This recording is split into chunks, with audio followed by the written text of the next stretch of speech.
Listener, আশা করি সবাই ভালো আছেন। আজকে আমি আপনাদের মাঝে এসেছি এক বাস্তব ঘটনা নিয়ে। এই ঘটনাটি আসলে যার সঙ্গে ঘটেছিল তিনিই আমাদেরকে ঘটনাটি পাঠিয়েছে। সেই ঘটনাটি প্রিয় লিসেনার আমি আপনাদের মাঝে শেয়ার করতে যাচ্ছি। আশা করি ঘটনাটি আপনাদের ভালো লাগবে। আমার ঘটনা যদি আপনাদের ভালো লাগে অবশ্যই আমার চ্যানেলটাকে সাবস্ক্রাইব করবেন এবং আমার ঘটনাটি আপনাদের কেমন লেগেছে অবশ্যই লাইক কমেন্ট শেয়ার করে জানাবেন। প্রিয় লিসেনার, আপনাদের মাঝে কারো যদি এ ধরনের ভৌতিক ঘটনা থেকে থাকে অবশ্যই আপনারা সেই ঘটনাটি পাঠাতে পারবেন। সেই ঘটনাটি সবার মাঝে শেয়ার করা হবে। তো চলুন আসলে যার সঙ্গে ঘটনাটি ঘটেছিল তার ঘটনাটি আমরা শুনব এবং তার সাথে কী এমন ঘটনা ঘটেছিল সেই ঘটনাটি আমরা তার কাছ থেকে শুনব। ঘটনাটি ঘটেছিল 2016 সালের নভেম্বর মাসের শুরুর দিকে এই ঘটনাটি ঘটেছিল। যার সঙ্গে এই ঘটনাটি ঘটেছিল তার নাম সুভাষ। তাকে আমরা সুভাষদা বলেই ডাকছি। সেই সুভাষদা ঘটনাটি পাঠিয়েছে। তার সঙ্গে এই ঘটনাটি ঘটেছিল 2016 সালের নভেম্বর মাসের শুরুর দিকে তার সাথে এই ঘটনাটি ঘটেছিল। তো চলুন সুভাষদার সাথে কী এমন ঘটনা ঘটেছিল সেই ঘটনাটি আমরা শুনব। সুভাষদার বাড়ির পাশে একজন কবিরাজ ছিল। তার নাম জয়দেব। জয়দেবদা কবিরাজ ছিল, অনেক কিছু জানতো। সুভাষদার একদিন মনে মনে ভাবে যে আমি একটু কবিরাজি শিখব।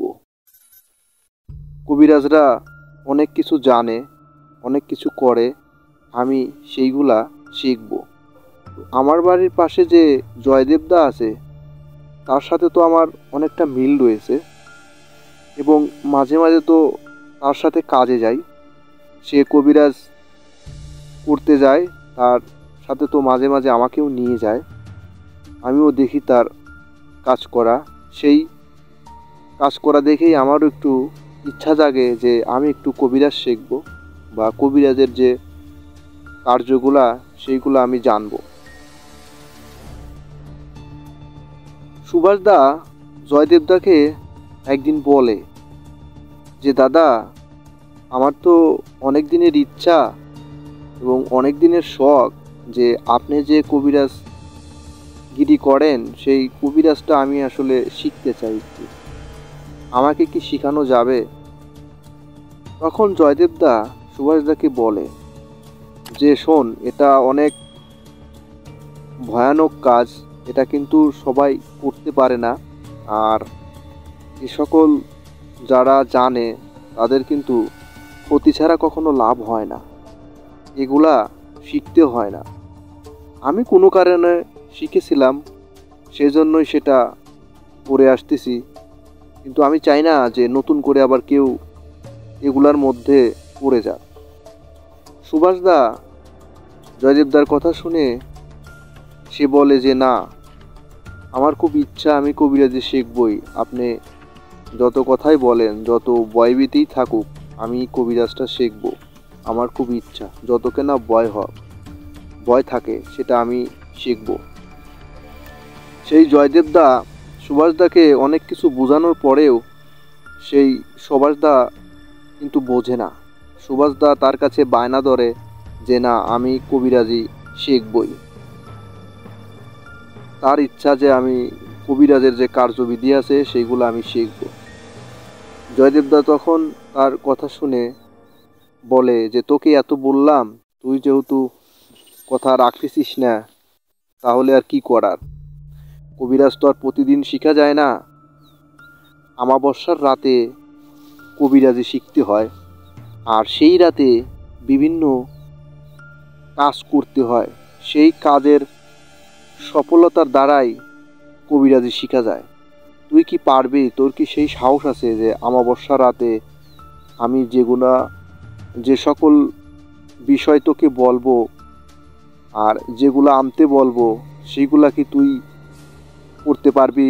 যদি করতে পারিস তাহলে তুই কবিরাজি শিখতে পারবি, আর যদি সেগুলা না করতে পারিস তাহলে কিন্তু তোর ক্ষতি হয়ে যেতে পারে। তুই যদি এ সকল বিষয় ভাইবে যদি কাজ করতে চাস তাহলে অমাবস্যার রাতে আমার সাথে দেখা করিস। তোর এ সকল বিষয় আমি আবার বলছি, যদি এই সকল কার্যবিধি তুই যদি না ওকে করতে পারিস তাহলে কিন্তু তোর অনেক বড় ক্ষতি হয়ে যেতে পারে। তোর এই সাহসটুকু যদি তোর থাকে তাহলে তুই কবিরাজি শিখতে আসিস।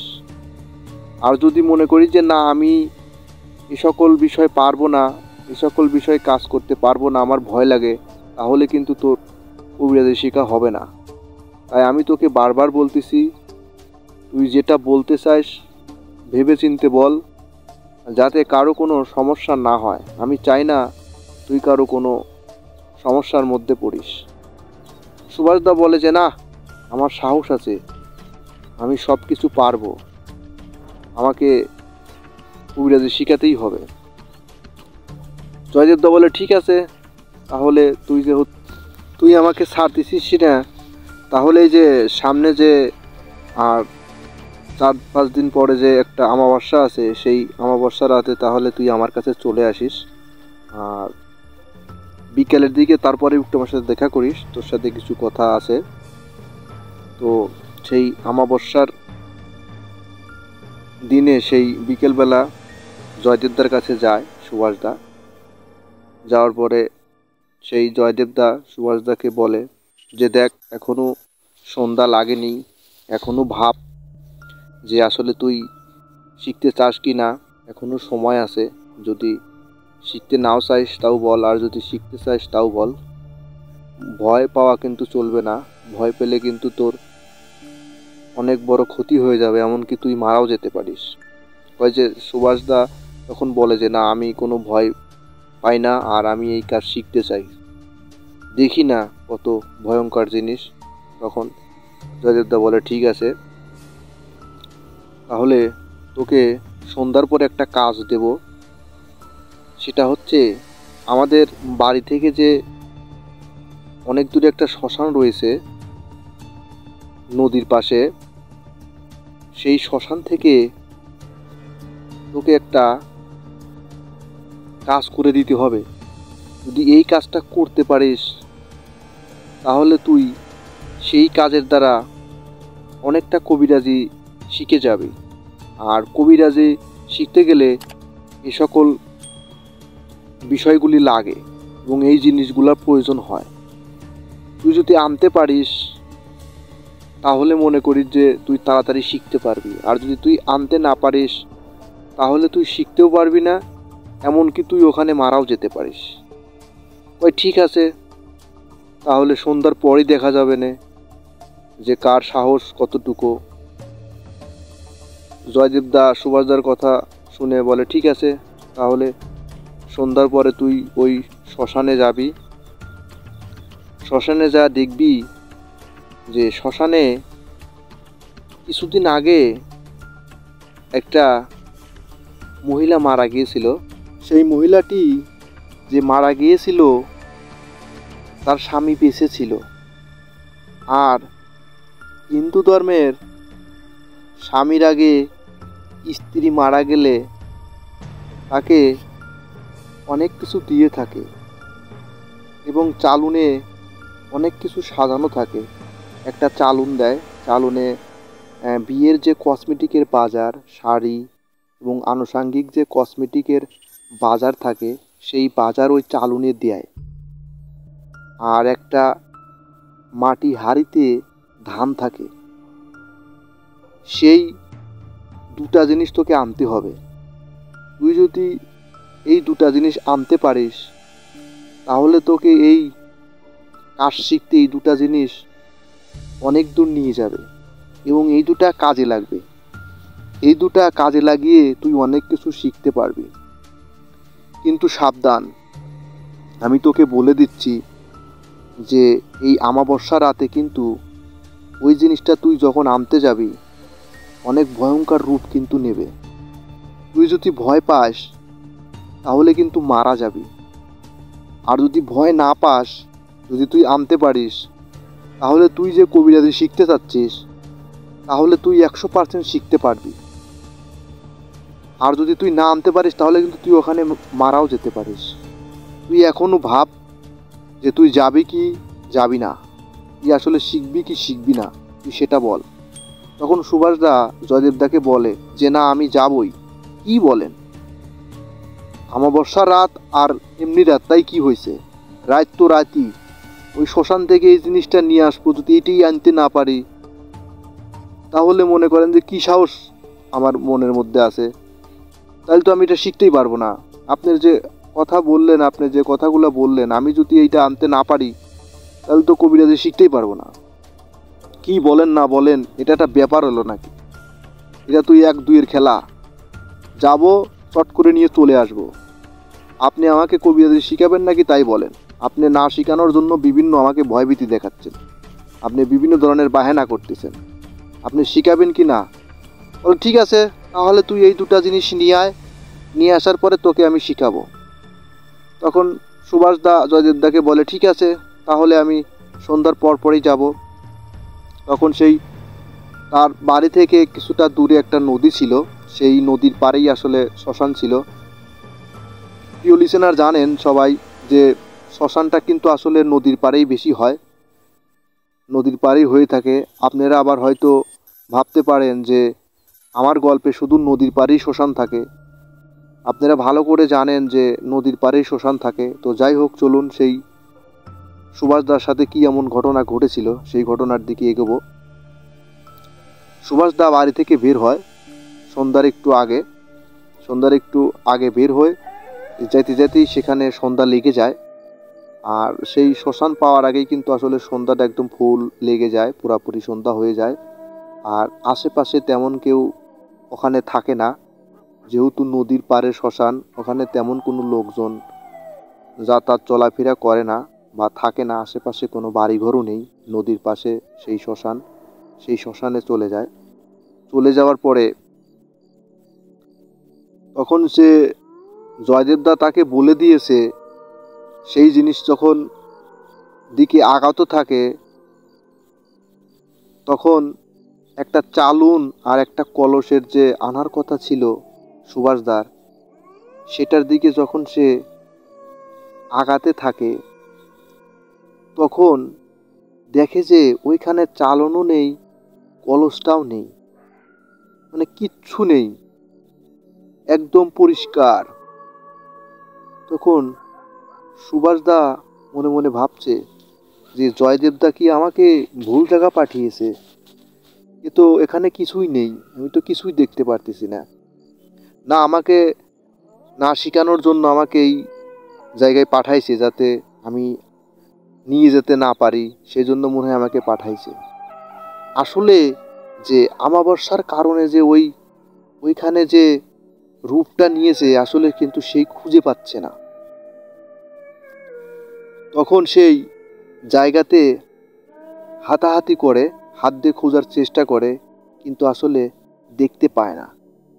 কিন্তু ভয়ঙ্কর রূপটি যে ওই আমাবস্যার রাতের যে ওখানে নেই সেটা কিন্তু সুভাষদা বুঝতেছে না। সুভাষদা মনে মনে কিন্তু জয়দেবদার প্রতি রাগ হচ্ছে যে আমাকে কই পাঠালো, আমাকে শিখাবে না দেখে মনে হয় আমাকে ভুল জায়গা পাঠিয়েছে। তখন সেই সুভাষদা চালুন আর হাড়ির যখন খোঁজাখুঁজি করে তখন সে পায় না।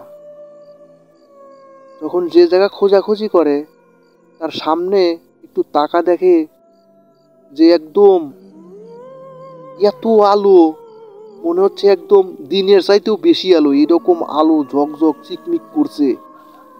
আর চারিদিকে শিয়ালও ডাকতেছে, আর সন্ধ্যার পরে শিয়াল কিন্তু ডাকে, সেই নদীর পাশে, তাও সেই নদীর পাশে কিন্তু অনেক শিয়াল ডাকতেছে, আশেপাশে কেউ নেই।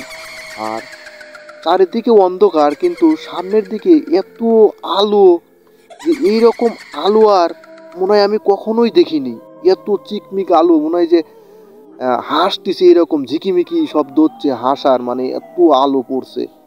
তখন সেই আলোর মধ্যে দেখতে পারে যে সেই চালুন আর মাটির একটা কলস ওখানে রয়েছে। তখন সেই ওইদিকে সুভাষদা আগাতে থাকে ওইটা নেওয়ার জন্য, কারণ সুভাষদা তো আসছে ওই দুটা জিনিস নেওয়ার জন্য। ওই দুটা জিনিস নিয়ে সে চলে যাবে, ওই দুটা জিনিস নিতে পারলেই কিন্তু সে আসলে কবিরাজি শিখতে পারবে এবং জয়দেবদা তাকে কবিরাজি শিখাবে। সেই জন্য সেই বুকে সাহস নিয়ে যখন সেটাকে আনতে গেছে, তখন সেই কালোর এক বিশাল হাত, সেই আলোর মধ্যে কালো এক ভয়ঙ্কর হাত সুভাষদাকে ধরতে আসতেছে। সুভাষদা তখন চিন্তা করছে যে আলোর মধ্যে কালো হাত কার। তখন সেই সুভাষদা ওই জিনিস দুটা যখন ধরতে গেছে, তখন সেই কালো হাত তাকে ধরে ফেলছে। ধরে ফেলার ফলে সেই সুভাষদা আর যে কালো হাত দিয়ে ধরেছে, সেই দুজনের মধ্যে জোরাজোরি হচ্ছে।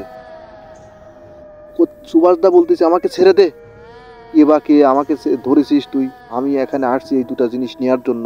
আর সেই যে ধরেছে সে কোনো কথা বলতেছে না।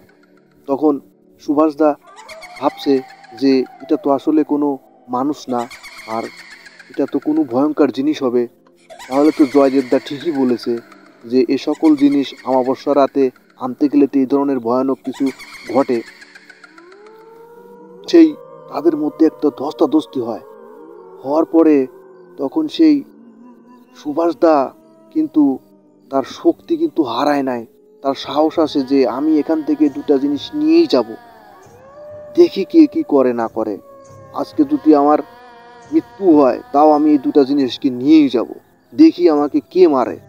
তখন তাদের মধ্যে অনেকক্ষণ এইরকম পাশরাপাশরি হওয়ার পরে ওখান থেকে সেই নদীর নিচে আস্তে আস্তে যখন পাশরাপাশরি হয়ে যায়, তখন সেই শয়তানি শক্তির সাথে কি কোনো মানুষ পারে? সে হচ্ছে শয়তান। তারপরে অমাবস্যার রাত, সেই রাতে তার শক্তি বেড়ে গেছে। সেই শক্তি বেড়ে যাওয়ার ফলে কিন্তু মানুষের সাথে মানে ধস্তাধস্তি করতেছে। মানুষ কি সেই শয়তানের শক্তির সাথে পারে? আসলে সে তার সাথে অনেকক্ষণ ধস্তাধস্তি হচ্ছে। আর সুভাষদার মনে একটাই সাহস আছে যে আমি আজকে এগুলা নিয়েই যাব, কবিরাজি আমি শিখবই আজকে, যতকে না ভয় আমাকে ধরুক, আমি ভয় পাই না। সুভাষদা যে মনে মনে ভয় পাইছে, সুভাষদা কিন্তু সেটা ভাবছে না। সুভাষদা সেই তার সাথে ধস্তাধস্তি করতেছে। তো করার পরে সুভাষদার মাথায় একটা বুদ্ধি আসে যে আমি তো এই শয়তানের সাথে পারছি না, এই শয়তান থেকে তো আজকে আমি বাঁচতে পারবো না। আমি যতই সাহসিকতা দেখাই, এখান থেকে তো আমি ফিরে যেতে পারবো না। তখন তো সেই জয়দেবদার কথাই সত্যি হবে না যে এগুলা জিনিস আনতে গেলে কিন্তু অনেক বিপদ আসবে, অনেক ঝড় আসবে। সেই ঝড় যদি পার দিতে পারিস তাহলেই কিন্তু কবিরাজি শিখতে পারবি, আর যদি না পারিস তাহলে কিন্তু তুই মারাও যেতে পারিস। জয়দেবদা তো বলেছে আজকে তো মনে হয় তো আমি এখান থেকে পানে বেছে যেতে পারবো না, আমি তো আজকে মারাই যাব। তো তখন তার মাথায় একটা বুদ্ধি আসে যে আমার শরীরের যা কাপড় চোপড় আছে সব কিছু আমি খোলার চেষ্টা করব, দেখি কি হয়। তখন সেই ধস্তাধস্তি করতে করতে যখন সে আস্তে আস্তে কোনোভাবে সেই তার ওই সময় এক বুদ্ধির কারণে যখন সে জামা কাপড় খুলে পুরো উলঙ্গ হয়ে যায়, সেই উলঙ্গ হওয়ার কারণে সেই ভয়ানকটি কিন্তু আসলে চলে যায়। সেই ভয়ঙ্করটি চিন্তা করে যে এ আবার কোন ভয়ানক, সারা শরীরে একদম কিচ্ছু নেই, একদম ভয়ঙ্কর। এটা দেখে সেই সুভাষদার সাথে যে পাশাপাশি করতেছিল সেই ভয়ঙ্করটি কিন্তু আসলে চলে যায়। আর সুভাষদা যে দুটা জিনিস আনতে গিয়েছে সেই দুটা জিনিস কিন্তু আর ওখানে থাকে না, ওখানে দেখতে পায় না। সেই সুভাষদা উলঙ্গ হয়ে কোনোভাবে সেখান থেকে দৌড়িয়ে পালিয়ে আসে এক দৌড়ে সেই জয়দেবদার কাছে চলে আসে। জয়দেবদের কাছে চলে এসেই ঠাস হয়ে পড়ে যায়। জয়দেবদা তখন বুঝতে পারে যে এ যখন এই জিনিসগুলো আনতে গেছিল, এর সাথে কোনো রকম ধস্তাধস্তি হয়েছে। তখন সেই জয়দেবদা সুভাষদাকে জ্ঞান ফেরায়। জ্ঞান ফেরানোর পরে তার শরীরে কিন্তু প্রচণ্ড জ্বর আসে এবং সে কিন্তু প্রচণ্ড ভয় পাইছে। সেই ভয় পাওয়ার কথাটা কিন্তু আসলে সে কখনো সেইভাবে ভাবেনি। খালি তার মনে একটাই ইচ্ছা যে আমি এখান থেকে এগুলা নিয়েই যাব, আমি আজকে কবিরাজি শিখবই, আমার সাহসিকতা আমি জয়দেবদাকে দেখাবই। আসলে সেই সাহসিকতা সে কিন্তু আসলে পারে নাই। তখন সেই জয়দেবদা সুভাষদাকে সুস্থ করার পরে তখন সুভাষদা জয়দেবদাকে সম্পূর্ণ কথা শেয়ার করে যে তার সঙ্গে কি কি ঘটেছিল। তখন জয়দেবদা বলে যে শোন, সবাই এগুলো আনতে পারে না, আর কিছু কিছু মানুষ এগুলো আনতে গিয়ে মারাও যায়। তো তোর কপাল ভালো যে তুই বেঁচে গেছিস। তখন সুভাষদা জয়দেবদাকে বলে যে দাদা, আমি যখন সেই ভয়ঙ্করটির সাথে ধস্তাধস্তি করছিলাম, তখন সেই আমার একটা মাথায় বুদ্ধি আইছিল যে আমি কাপড় চুপড় খুলে ওর সাথে ধস্তাধস্তি করব, তখন সে আমাকে দেখে চলে যাবে। এই কথা আমি কোনো এক মুরব্বির কাছে শুনছিলাম যে যদি কখনো চলার পথে ভয়ানক কোনো জিনিস দেখেন, তাহলে অবশ্যই গায়ের কাপড় চোপড় খোলার চেষ্টা করবেন।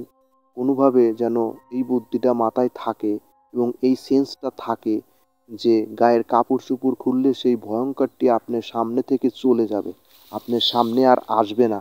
তখন সেই ভয়ঙ্করটি চিন্তা করবে যে এটা তো আমার চাইতেও বড় ভয়ঙ্কর জিনিস। তখন সেই সুভাষদা জয়দেবদাকে বলে, তখন বলে যে তুই তো তাহলে বেঁচে গেছিস তোর সেই বুদ্ধির কারণে।